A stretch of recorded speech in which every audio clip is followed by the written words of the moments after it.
And now, live from the studios of Freedom's Phoenix, Ernest Hancock.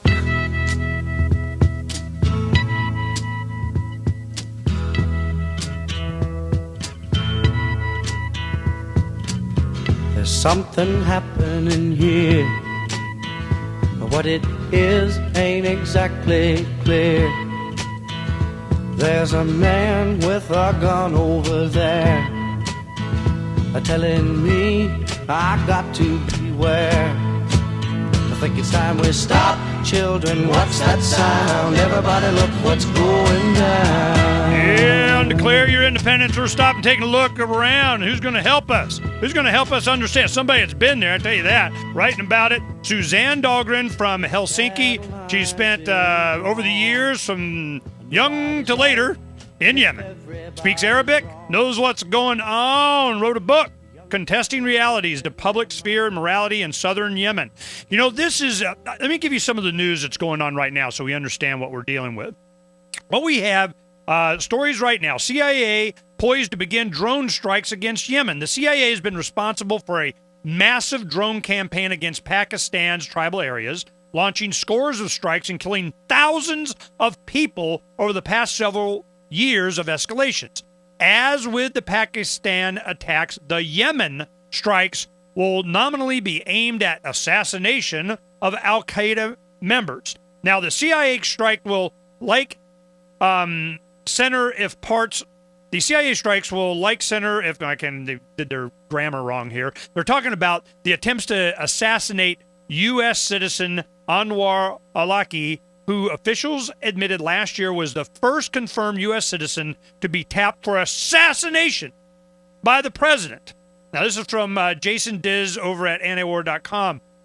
And, you know, officials have alleged ties to al-Qaeda, but have mostly complained about al-Awlaki's religious sermons being critical of American foreign policy.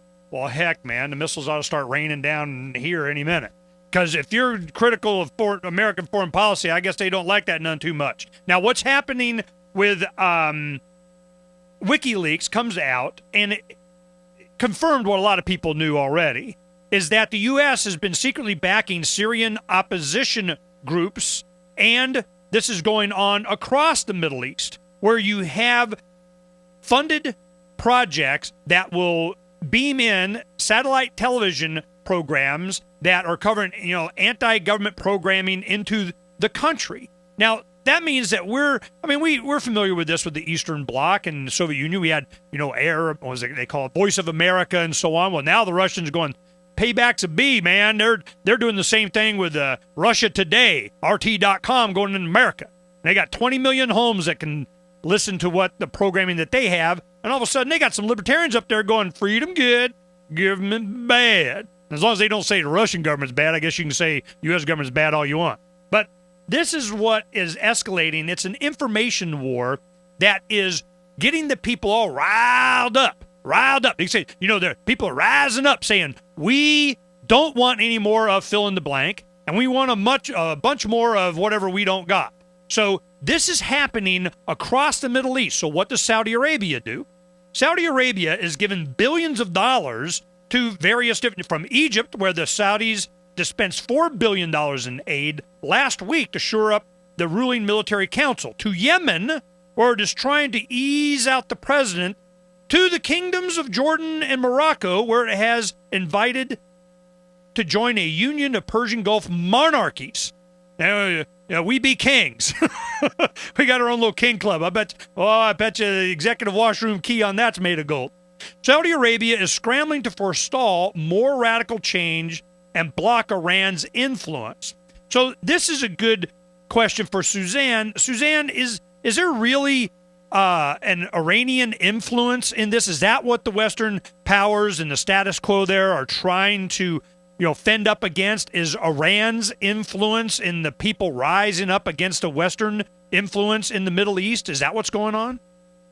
Well, absolutely not. No, that's Iran seems to be the sort of ghost that is always taken up whenever there is a need to sort of strengthen either Israel's or Saudi Arabia's position in the area. So they're always, whenever they got, Iran, something goes wrong, something's bad, something, they got to keep bringing up Iran every week just so they can get Iran in the conversation. Is that it?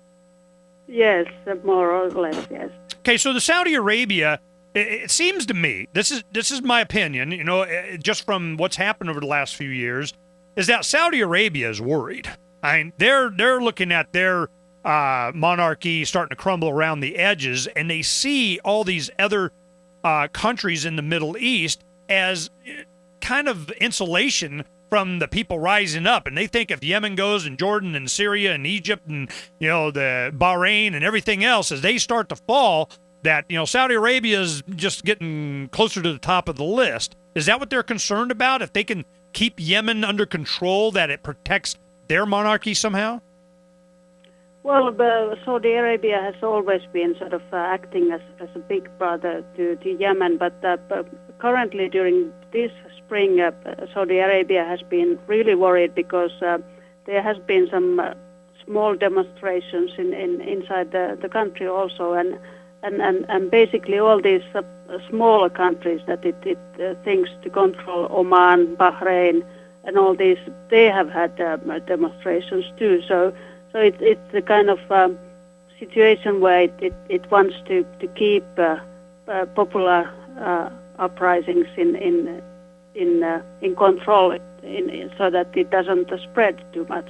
Well, tell me about the uprisings in Yemen right now. We talked to someone in Yemen last week, I think it was, and it was saying that, oh no, it's all it's calming down. We got the U.S. on our side, and we petitioned different various groups, and they're recognizing the people on the ground, and we're going to fix it, and it's all good now. And I'm going, it doesn't sound that stable to me. So I'm wondering, are the people in the streets now, or are they placated a little bit? What's going on now?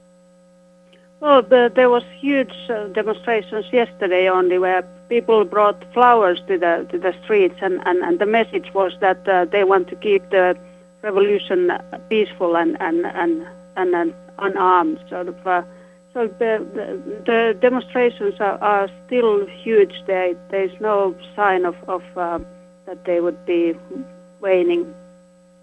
Well, what is there a common theme for their demands? We want what? What are they asking for? Well, the general theme is that people want the regime to fall. That's the same slogan that started from Tunisia and then Egypt and other countries.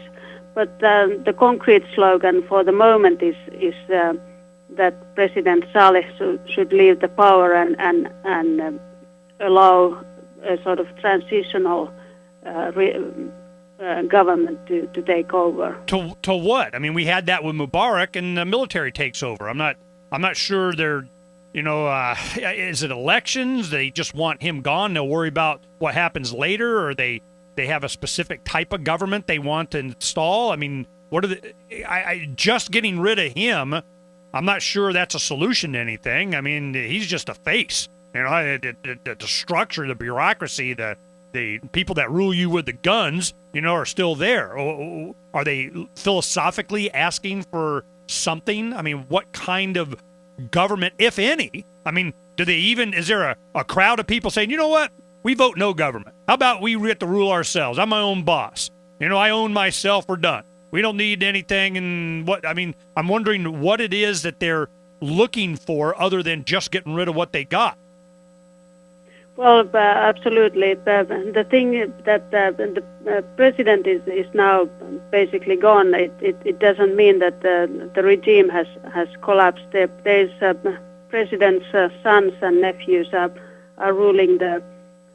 leading the most violent parts of the army, and the same regime is there. So there's no difference. The violent parts of the army. Oh, there's always a violent part of the army. That's what armies are for, be violent.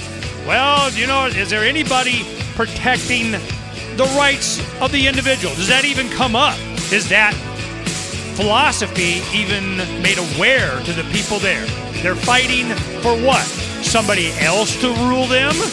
We're going to find out when we come back.